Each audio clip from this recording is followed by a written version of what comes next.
Subscribe করুন Sony ৮, click করুন bell icon. মহারাজ, গোপালের কি কোনো বিপদ হলো? কি কেন বলো তো মন্ত্রী? মহারাজ, আপনি রাজ জ্যোতিষীকেই জিজ্ঞাসা করুন। আর জ্যোতিষী, তুমি বলো তো গোপালের কোনো বিপদের আশঙ্কা আছে কিনা?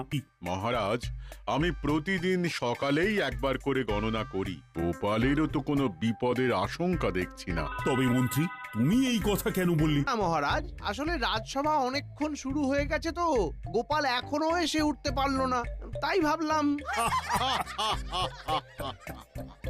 এ আর নতুন কি কথা?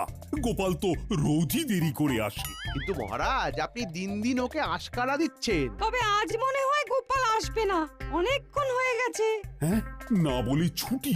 না না না না, এরকম তো হয় না। মার্জনা করবেন মহারাজ, কিন্তু বলতে বাধ্য হচ্ছি, ভাঁড় যদি নিজেকেই রাজা ভাবতে শুরু করে তাহলে এরকম বারবার হবে।